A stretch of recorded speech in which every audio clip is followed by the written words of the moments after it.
मित्रों, विगत 24 घंटे में या 24 से 36 घंटे में देश ने दो प्रकार के दृश्य देखे। एक, विगत 100 वर्षों से देश के लिए निरंतर समर्पित, राष्ट्रीय एकता, सांस्कृतिक उत्थान के लिए अपना प्रतिपल समर्पित करने वाले विश्व के सबसे बड़े संगठन, सांस्कृतिक संगठन राष्ट्रीय स्वयंसेवक संघ के शताब्दी पूर्ण होना और उस शताब्दी के अवसर पर प्रधानमंत्री श्री नरेंद्र मोदी जी के द्वारा एक ऐसा सिक्का जारी होना जिसमें संभवतः भारत के स्वतंत्र भारत के इतिहास में पहली बार किसी भारत की मुद्रा पर मां भारती का चित्र। और इन्हीं 24 घंटे में देश ने एक दूसरा दृश्य देखा कि 140 साल पुरानी पार्टी, एक ब्रिटिश ऑफिसर एलन ऑक्टेवियम ह्यूम के द्वारा स्थापित पार्टी, जिसके पहले 25 साल में अनेक ब्रिटिश सेक्रेटरी अध्यक्ष रहे और 100 साल से जिसका एक ही परिवार का उस पर वर्चस्व है। आप सब लोगों को यदि ना ध्यान हो तो मोतीलाल नेहरू 1919 में कांग्रेस के अध्यक्ष बने थे और 1928 के बाद 29 में उन्होंने अध्यक्षी सीधे मोतीलाल नेहरू ने जवाहरलाल नेहरू को ट्रांसफर की थी। यानी 100 साल से एक ही परिवार के आधिपत्य के बाद भी उस संगठन के पतन और सत्ता छूटने की बदहवासी में उनके खानदान के बरखुरदार के द्वारा, जो कि आज भारत विरोधी शक्तियों के फर्माबरदार बनते हुए प्रतीत हो रहे हैं, अपनी उसी आदत के अनुरूप विदेश की धरती से एक और ऐसा बयान दिया है जिसमें कुछ भी आश्चर्यजनक नहीं है। अगर आपको ध्यान हो तो मात्र कुछ दिन पहले मैंने ही आपको एक बाइट देते समय एक आवश्यक सूचना दी थी कि राहुल गांधी जी पुनः विदेश जा चुके हैं और फिर आप तैयार रहिएगा, कोई ना कोई भारत विरोधी बयान अवश्य आपको सुनने को मिलेगा। अगर सीधे दरवाजे से नहीं तो पिछले दरवाजे से और खिड़की से नहीं तो रोशनदान से मिलेगा। इसलिए आप लोग चारों तरफ से सतर्क रहिएगा। और आज उसी की एक बानगी दिखाई पड़ी है। ये दो अंतर देश की जनता के सामने स्पष्ट हैं कि कौन भारत के हित में और कौन भारत विरोधी शक्तियों का जाने में चाहे अनजाने में एक टूल बनता चला जा रहा है। और यह कोई अपने आप में अलग सामान्य घटना नहीं है। इससे पूर्व राहुल गांधी जी इतनी बार विदेश में जाकर भारत विरोधी बयान दे चुके हैं कि मैं उन सबको गिनाऊंगा तो आप सबका समय बिना वजह व्यर्थ होगा।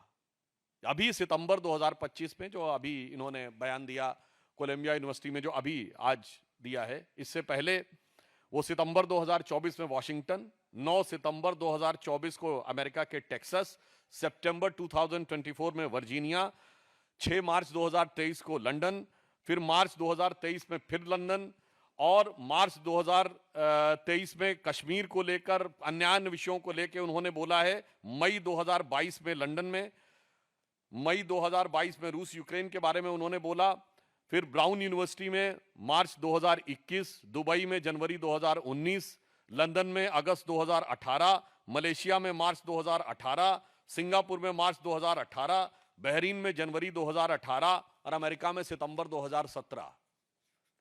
एक लंबी कहानी है जो उनके दिल के अंदर की नफरत की जुबानी आपको बहुत साफ दिखाई पड़ती है। और मैं याद दिलाना चाहता हूं कि 6 मार्च 2023 को राहुल गांधी ने लंदन के चैटम हाउस में यह कहा था, why the defenders of democracy Europe and America are silent. इससे ज्यादा बड़ा अपमान हो सकता है। और मैं कांग्रेस को याद दिलाना चाहता हूं कि अगर उन्हें न याद हो तो यह वही चैटम हाउस है जहां पर 20 अक्टूबर 1931 को महात्मा गांधी ने प्राचीन भारतीय संस्कृति की महानता बताते हुए ब्रिटिश सरकार को भारत की समस्त समस्याओं के लिए जिम्मेदार ठहराया था। और उन्होंने कहा था, India's educational system, again I am saying 20 October 1931, Chatham house London, उन्होंने कहा था, British have destroyed the educational system of India which was a beautiful tree, और जो बिल्कुल समानता का था, और उसे नष्ट कर दिया। 100 साल पहले, यानी 1931 से 100 साल पहले, यानी गांधी जी का कहना था 1820-25 के आसपास। अब भैया गांधी जी सही थे कि राहुल गांधी सही है, यह मैं उनसे पूछना चाहता हूं। चैंटम हाउस में दिया गया महात्मा गांधी का बयान सही था या आज की डेट में वहां से लेके कोलंबिया और स्टैनफोर्ड में दिया जा रहा राहुल गांधी का बयान सही है? यह बात मैं सीधे सीधे कांग्रेस पार्टी से पूछना चाहता हूं। और जिसने 100 साल से लोकतंत्र के लबादा ओढ़कर राजतंत्र को जीवित रखा है, वो लोकतंत्र पे भाषण दे, मुझे लगता है इससे ज्यादा हास्यास्पद और विडंबनापूर्ण उदाहरण नहीं हो सकता। और वो भी इस देश में लोकतंत्र के सबसे बड़े प्रतीक प्रधानमंत्री श्री नरेंद्र मोदी जी, जो भारत के लोकतांत्रिक परिपक्वता और जो विस्तार के सबसे बड़े प्रतीक हैं कि रेलवे प्लेटफॉर्म पे चाय बेचने वाला व्यक्ति लगातार तीसरी बार भारत का प्रधानमंत्री जनता के द्वारा चुनकर बना, उसको वो सरमन दे जो कि अंग्रेजों से दोस्ती करके अंग्रेजों के द्वारा स्थापित होकर और किसी की कृपा से प्रधानमंत्री का पद पाकर पिछले 100 सालों से अपना राजतंत्र येन केन प्रकारेण संरक्षित किए हैं। मैं पुनः स्पष्ट कर दूं, कांग्रेस अध्यक्ष कोई भी रहा हो, सत्ता गांधी परिवार के हाथ में रही है, इसलिए कांग्रेस के लोग ये कह के बचाव नहीं कर सकते अमुक अध्यक्ष था। अभी आपको ध्यान हो खड़गे जी क्या बोले थे अपने ही प्रांत के मुख्यमंत्री के बारे में कि साहब हाईकमान तय करेगा, राष्ट्रीय अध्यक्ष और नेता प्रतिपक्ष खुद हैं। जब आप विपक्ष में है तो राष्ट्रीय अध्यक्ष नेता प्रतिपक्ष से बड़ा हाईकमान कौन होता है, यह दर्शाता है। मगर इससे भी ज्यादा महत्वपूर्ण बात, अगला सवाल यह उठता है कि राहुल गांधी जी विदेश जाते हैं तो उन्हें यह क्यों नहीं दिखाई पड़ता है कि कैम्ब्रिज यूनिवर्सिटी ने दिसंबर 2024 में बाकायदा रिसर्च की है कि भारत का मोदी जी के अंडर में डिजिटल ट्रांसफॉर्मेशन कैसा हुआ, इस पे केस स्टडी की है। ये राहुल गांधी को क्यों नहीं दिखाई पड़ता है?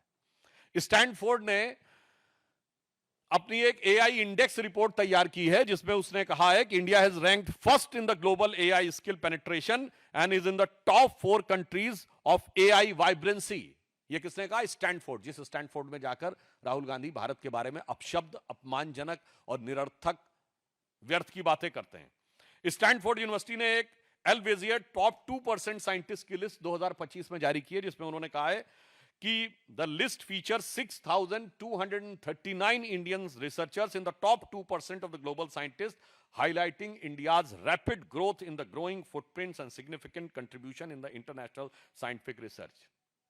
अब आइए साहब, 27 मार्च 2025 को चैटम हाउस ने अपनी रिपोर्ट में कहा है कि India seeks greater recognition on the world stage and changes the international order. World bank report जुलाई 2025 ने एक गिनी इंडेक्स की है जो इनइक्वालिटी को तय करती है कि किस देश में कितनी इनइक्वालिटी है, यानी अमीर गरीब के बीच की खाई कितनी ज्यादा है। उसमें वर्ल्ड की मेजर इकोनॉमीज में उन्होंने कहा India's Gini index stand for 25.5, so India stand much lower than China, America में, उन सबके डिटेल्स पर नहीं जाना चाहता। बड़ी इकोनॉमीज में सबसे कम इनइक्वालिटी अगर है तो भारत में है। और ये किसने अपनी रिपोर्ट जारी की है? ये वर्ल्ड बैंक ने जुलाई 2025 में रिपोर्ट जारी की है और ये कहा है कि एक्सट्रीम पॉवर्टी अब भारत में केवल 2.3% रह गई है। राहुल गांधी को ये नहीं दिखाई पड़ता। ऑक्सफोर्ड जाते हैं तो उन्हें दिखाई नहीं पड़ता कि ऑक्सफोर्ड बिजनेस स्कूल ने दिसंबर 2024 में यह कहा था कि proactive governance and timely implementation is a game changer India's digital governance landscape. Global times ने जनवरी 2024 में यह कहा कि भारत ने कुछ सालों में अपनी इकोनॉमी को जिस तेजी से स्ट्रक्चरल रिफॉर्म करके किया है उससे भारत बहुत शक्तिशाली बना है। अब मैं पूछना चाहता हूं कि यह फॉरेन में जाकर बोलने वाले राहुल गांधी जी को फॉरेन की ये चीजें नजर क्यों नहीं आती? अब उससे बड़ा सवाल कि राहुल गांधी जी में ऐसी कौन सी प्रतिभा है जिसकी वजह से वहां पे उनको विदेश की यूनिवर्सिटीज बुलाती हैं, जबकि कांग्रेस में एक से एक बुद्धिमान लोग हैं। चिदंबरम साहब, अभिषेक मनु सिंघवी, शशि थरूर, मनीष तिवारी और बहुत सारे लोग हैं जो अपने अपने विषयों के विशेषज्ञ हैं। इवन जयराम रमेश, इवन उनके अंकल सैम पित्रोदा जो परमानेंट विदेश में रहते हैं, जिनकी इमेज है कि इंटेलेक्चुअल वाली, उनमें से किसी को नहीं बुलाया जाता है और राहुल गांधी जी को ही बुलाया जाता है। इवन भारत में भी किसी यूनिवर्सिटी में उन्हें नहीं बुलाया जाता है। आपने शायद कन्वोकेशंस में भी राहुल गांधी जी को जाते नहीं देखा हुआ। कांग्रेस रूल्ड स्टेट्स में नहीं बुलाया जाता। 2004 से 14 के बीच में उनकी केंद्र में सरकार रही, तब नहीं बुलाया जाता। फिर भारत के बाहरी क्यों उनको बुलाया जाता है, यह अपने आप में यक्ष प्रश्न है। और वो कितने बुद्धिमान हैं और उनका कितना जबरदस्त ज्ञान है, मैं आपको एक उनके वीडियो का वॉइस सुनाना चाहता हूं। Why does a motorcycle weigh 100 kilos and a car weigh 3,000? Car carries, to carry one passenger, you need 3,000 kilos of metal in a car, if one passenger is driving a car. And a motorcycle has 100 kilos, carries two passengers. So why is a motorcycle able to carry two passengers with 150 kilos of metal and a car needs 3,000? And the answer is, it's the engine. Because it's the engine that kills you on impact, right? And the motorcycle is light because the engine disappears from you when you have an accident, right? Every time the engines in motorcycles are heavier and heavier. If you see, the power in motorcycles nowadays are becoming heavier, are higher than older motorcycles. But in a motorcycle, when you have an impact, the engine is separated from you. So the engine doesn't hurt you. Whereas in a car, when you have an impact, the engine comes into the car. So the entire car is designed to stop the engine from killing you. The electric motor breaks that centralized energy system. The electric motor allows you to put a motor there, put a motor there, put a motor there, put a motor there. So the electric motor is a decentralization of power. मुझे लगता है कि इसको सुनने के बाद अगर किसी के भी ज्ञान चक्षु उन्मीलन समझते हैं ना, उठने में कोई शंका रह गई हो तो समाप्त हो जानी चाहिए। ऐसा अद्भुत मैकेनिकल इंजीनियरिंग का ज्ञान दिया है कि हार्ले डेविडसन से लेकर टोयोटा तक और वॉक्सवैगन से लेकर फोर्ड तक बैठे हुए इंजीनियरों ने मेरे ख्याल से छाती पीटना शुरू कर दिया होगा कि इतना जबरदस्त ज्ञान कहां से आ गया है। बताइए साहब, वो ये बता रहे हैं कि वो डिसेंट्रलाइजेशन है। अरे मेरे भाई, कार 4 व्हीलर है, वो 2 व्हीलर है। 2 व्हीलर में जायरोस्कोप लगा हुआ होता। मुझे लगता है हमारे जैसे अन्य भी जितने लोगों ने मैकेनिकल इंजीनियरिंग में पीएचडी की होगी, वो भी अपने को बहुत बौना समझ रहे होंगे राहुल गांधी जी के इस ज्ञान के आगे। और उसमें डिसेंट्रलाइजेशन वो बता रहे हैं। बिल्कुल साहब, डिसेंट्रलाइजेशन होता है, मगर वो 4 व्हीलर है, वो 4 व्हील ड्राइव में डिसेंट्रलाइजेशन होता है, और वो 2 व्हील है। और वो कितना मजेदार बात बता रहे हैं कि साहब वो मोटर बाइक में जैसे ही एक्सीडेंट होता है इंजन अलग हो जाता है। मतलब लगता है जैसे कोई नट बोल्ट से जुड़ा हुआ हो। ये वैसे ही भाव है जैसे वो सोच रहे हैं भारत में ये अलग हो जाएगा, वो अलग हो जाएगा, फला अलग हो जाएगा, ढिमा अलग हो जाएगा। आप सोचिए, ऐसे अद्भुत ज्ञान संपन्न व्यक्ति को कांग्रेस पार्टी की तरफ से बुलाया जाता है। ये कांग्रेस पार्टी से सवाल नहीं है मेरा, उन लोगों से सवाल है कि आपको उनमें ऐसा क्या नजर आता है। और दूसरे शब्दों में बात कहूं कि इसका मतलब आप जब बाहर जाते हैं तो सिर्फ बोल के नहीं आते हैं, कुछ सीख के भी आते हैं। अभी देखिएगा, लौट के आने के बाद जैसे उन्होंने प्रेस कॉन्फ्रेंस की थी ना और कहा था वो हाइड्रोजन बम नहीं, अभी तो एक हिस्सा है। तब लंका भी मलेशिया गए थे, जितना हिस्सा बताया गया होगा उतना लेके आए।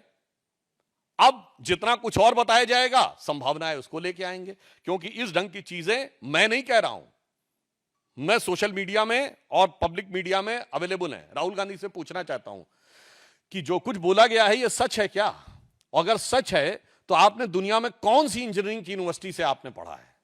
वैसे शायद हो सकता है कि वो इसीलिए पढ़े हों, जैसे आपको याद हो ना, वो आप लोगों को भड़काने के लिए भी बोल रहे थे कि आईआईटी के पेपर्स जो हैं वो एक पर्टिकुलर कम्युनिटी के लोग सेट करते हैं, इसलिए पर्टिकुलर जो गरीब लोग हैं उनको वो उसमें से नहीं आ सकते हैं, सेलेक्ट नहीं हो पाते। यानी moving charge in magnetic field, electromagnetic induction और फोर्स वेलोसिटी और एक्सेलरेशन में भी उनको कास्ट नजर आती है। मुझे लगता है कि इस प्रकार की बातें करने का उद्देश्य, मैं यहां राहुल जी का मजाक नहीं उड़ा रहा हूं, मैं देश से कहना चाहता हूं 100 साल से सत्ता को कब्जा रखने के वाले इस खानदान के बरखुरदार जो भारत विरोधी शक्तियों के झंडा बरदार बन चुके हैं, उनसे बहुत खबरदार रहने की जरूरत है। और आपने देखा इस बार उन्होंने एक और बात बोली है। उन्होंने क्या बोला? उन्होंने कहा कि इंडिया में 16-17 प्रकार की लैंग्वेजेस हैं। अभी आप देखिएगा लैंग्वेजेस पे लड़ाई कराने का प्रयास करेंगे। उत्तर दक्षिण में लड़ाई कराने का प्रयास कर चुके हैं। कर्नाटक के फाइनेंस मिनिस्टर बोल चुके हैं कि दक्षिण भारत वाले टैक्स ज्यादा देते हैं। तो पत्रकार ने उनसे पूछा तो क्या अलग होना चाहिए? उत्तर हां जी, अलग हो जाना चाहिए। बिहार को लेकर तेलंगाना और डीएमके तमिलनाडु के मंत्री जो बोल चुके हैं वो है प्रांतों में वैमनस्य फैलाओ। भाषा को लेकर तमिल हिंदी, कन्नड़ हिंदी, मराठी हिंदी और अब देखिएगा आने वाले टाइम में बंगला हिंदी। तो जातियों को लेकर अगड़े पिछड़े, सामान्य दलित सब में लड़ाना है, ये उनका पूरा एजेंडा साफ दिखाई पड़ रहा है। तो इसलिए हम ये कहना चाहते हैं एक पंक्ति में कि जो कुछ पूरी फेहरिस्त नजर आ रही है राहुल गांधी की, एक गंभीर सवाल है देश की राजनीति के लिए और राजनीतिक चिंतकों के लिए। यदि कोई पार्टी सत्ता की लालच में या विवशता में विदेशी मूल का नेतृत्व स्वीकार करने को तैयार हो जाती है, तो यह विदेशी मूल सिर्फ भूल साबित होता है या उस पार्टी और देश के लिए शूल साबित हो जाता है। आज लग रहा है कि वो उनके जैसा नेता प्रतिपक्ष होना भारत के लोकतंत्र के हृदय में एक शूल यानी कांटे की तरह है। और एक और बात, अभी आपने देखा होगा कल विजयदशमी का पर्व था, कांग्रेस के कई नेताओं ने आदतन, फितरतन, शरारतन और दूसरा कहूं out of frustration, out of inferiority complex प्रधानमंत्री जी के बारे में जो अनाप शनाप अपशब्द बोलते रहते हैं, तो उसमें कुछ नेता रावण बोलने लगते हैं, कुछ और बोलने लगते हैं। तो मैं उनको सिर्फ इतना याद दिलाना चाहता हूं कि जो लोग राम भक्त कार्यसेवकों की हत्या करवाने वाले, उनका समर्थन करने वाले, राम मंदिर के उद्घाटन में बुलाने पर भी न जाने वाले और बाबर की कब्र पर 3 पीढ़ियों तक बगैर बुलाए जाकर सिजदा करने वाले कि 1959 नेहरू, 69 इंदिरा गांधी, 2005 मनमोहन सिंह के साथ राहुल गांधी, उनके बारे में देश की जनता का चित्त बहुत स्पष्ट है कि कौन रावणी वृत्ति का प्रतीक है और कौन राम के संस्कारों का प्रतीक है। तो जो कुछ कांग्रेस बोल रही है धरती के उस छोर से लेके इस छोर तक, इसके लिए कहा जा सकता है, मुझे एक पुराना गीत था ना, हर एक रूह घायल हर एक रूह प्यासी। तो मैं कहना चाहूंगा, अब मैं वर्ड नहीं प्रयोग करना चाहता कि वो कौन किस मना स्थिति में है। कांग्रेस के लिए एक ही लाइन में कहूंगा, ये कांग्रेस है या आलमे बदहवासी। तो वो पूरे बदहवासी के आलम में कांग्रेस आ चुकी है।